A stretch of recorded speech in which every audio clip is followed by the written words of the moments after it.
నేను అన్నట్టు అంటారా? ఒక ఊర్లో ఒక ఇల్లు ఉండేది. ఆ ఇంట్లో ఫ్రిడ్జ్ ఉండేది. ఆ ఫ్రిడ్జ్ లో 12 బాటిల్ ఉండేవి. ఎన్ని బాటిల్లు? 12. అరే నేను అన్నట్టు అంట. ఒక ఊర్లో ఒక ఇల్లు ఉండేది. ఆ ఇంట్లో ఒక అమ్మాయి ఉండేది. ఆ అమ్మాయి పేరు సరు.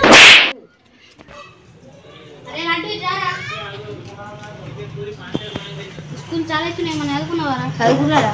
మరి నేను 1 2 3 చెప్తా. 1 1 ఎంతరా? 2 2 ఎంతరా? 4 4 ఎంతరా? 8 8 ఎంతరా? 8 8 16 16 ఎంతరా? 32 ఎంతరా? 42 64 రా. నేను పోగానే మ్యాథ్స్ నేర్చుకుంటారా? నీకు నేర్చుకుంటారా? హాలిడేస్ జల్దీ వచ్చినాయి, జల్దీ పోయినాయిరా. మళ్ళీ రావాలా? అవునరా. హాలిడేస్ జల్దీ అయిపోయినాయిరా. మళ్ళీ స్కూల్ పోవాలంటే భయం పడుతుంది. జల్దీ రావాలి హాలిడేస్. అవునరా. 52 రోజులు హాలిడేస్ రావాలరా. అవురా. పోదాం. It's the motherfucking Eagle Double G. Snoop Dogg.